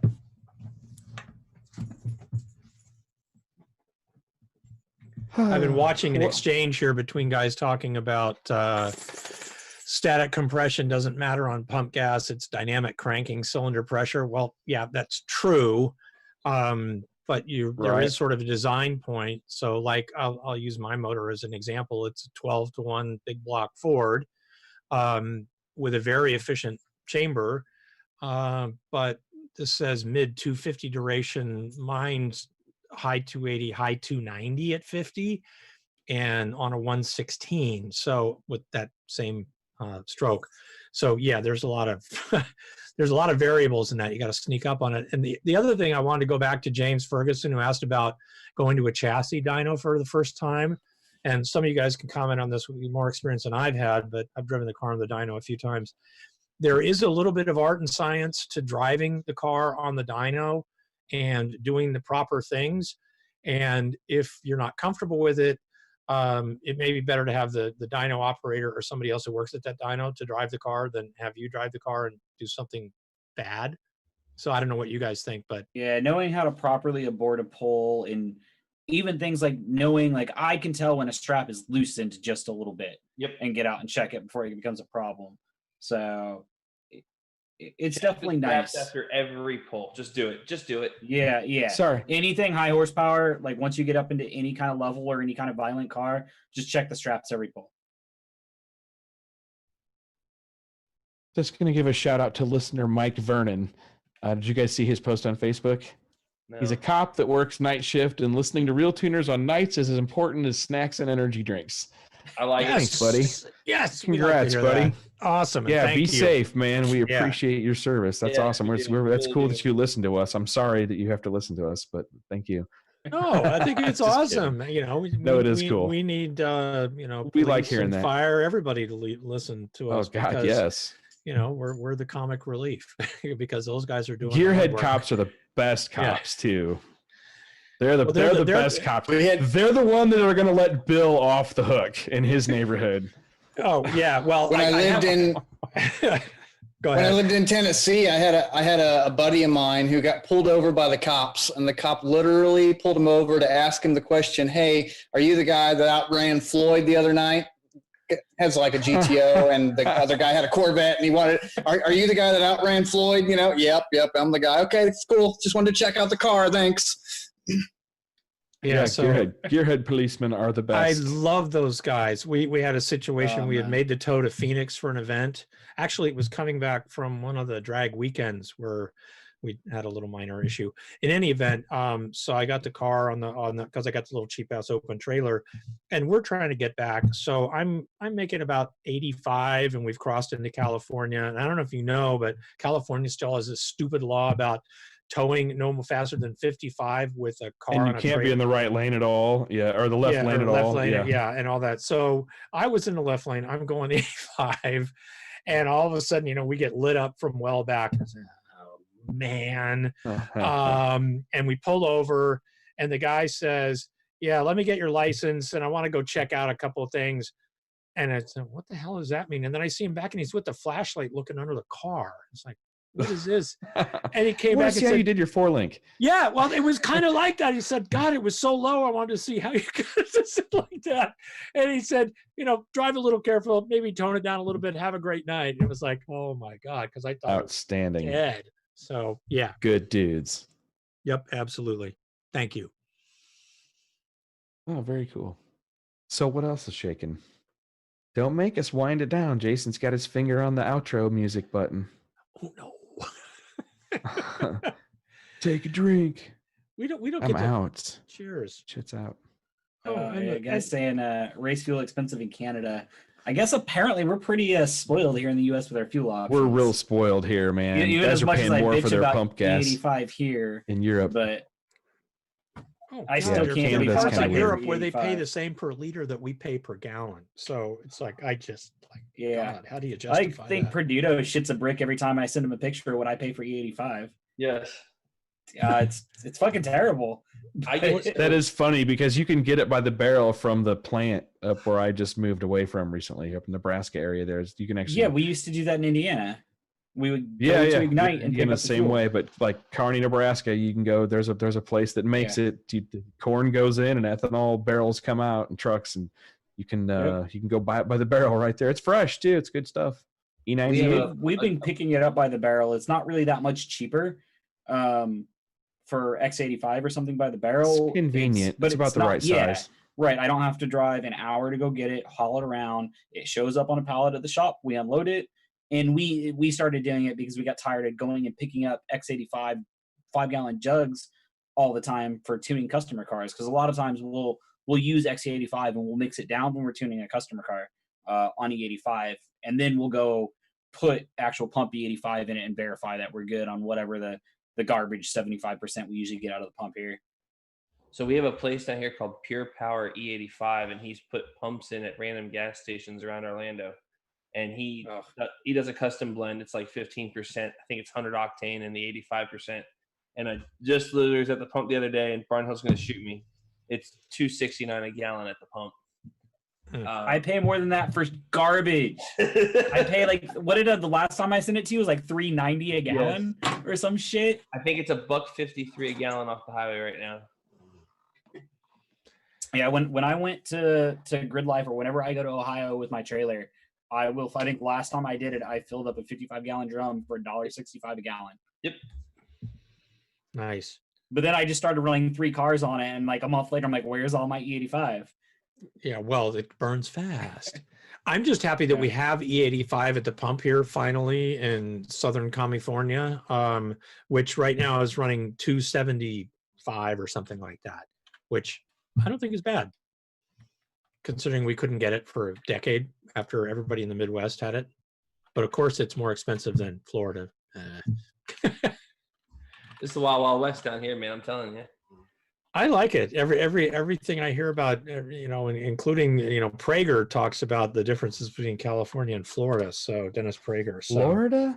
It depends where in Florida. Like Florida, for its size, has some really diverse kind of just feel and community. And if you accidentally vacation in the wrong spot or something, that you can get a bad impression. But you can go like 60 miles away and hang out with Perduto and Kevin Smith and those guys and have a good time. Central Florida is a good time. You got to be outside of the cities, and then you're typically okay. Yeah, just like any other tourist state. Yep. I don't know where Kevin Van Noy is, but he says E85 $2 a gallon there right now. I thought he was a West Coast guy, or is he in the Midwest? I forget where Kevin Jersey. is. CSU carb guy. Says Jersey is worse than Cali, but I'm not if it's $2 a gallon. So he's still got carburetors and fuel leakers on top of his motor. I'm still worse than all you up here in like the 3 pumps we have in Massachusetts. Oh, Kevin's in my neck of the woods, Fontana, or pardon me, Kevin, Fontucky. I have to throw that out once in a while. All right. Oh, Inland Empire area. Yep, the IE. Nothing to anybody else on the rest of the planet, but on the other hand, Fontana is where the only quarter-mile track reasonably close to where I live is anymore, although it's been closed for months and months and months. Sorry, Kevin. I've been trying to get Kevin to come on here forever. He'll listen and he'll troll us on the comments and stuff, but I want him to get on here and he doesn't want to come on and talk blow through carburetors. And I mean, I can understand, if you go back through our catalog, we're kind of all about the EFI, but he was posting a video today. I saw Kevin had a video live or a Facebook video of cruising down the highway in the low 14s air fuel and his carbureted turbo setup and his, in his Fox body. I thought that was pretty cool. So I like to see that he logs and tunes that stuff. Carburetors never get a chance. People never just put a wideband on a car with a carburetor and give it a chance to tune it. You can make the fuckers run really good if just a little bit of work. Troy Clark showed me that you can make real power, real drivability, real everything on a blow-through twin turbo setup. So, I know it's possible. I also know you got to be a smart guy to do it. It's you can make real look at power. my computer and look at the data. Yeah, it's true. You can't make ultimate power. I mean, but if you're comfortable with the computers and the technology and shit, but some people aren't.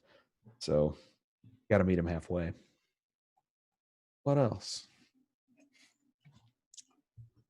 Yeah, Kevin got a break from baseball. Well, next Wednesday you should get on here, Kevin Van Noy. Yeah, let's do that. We're going to try. Again, Kevin, get on here. I'm going to bug you. Cool. Let's wrap it up. Looks like everybody's getting quiet on us. Thanks for all you people listening tonight. Man, we had like 80 plus people listening at certain points tonight. So thank all of you guys for tuning in. I don't know why you do, but we keep doing it for you because it's fun. It's fun to interact with all you guys and with my buddies.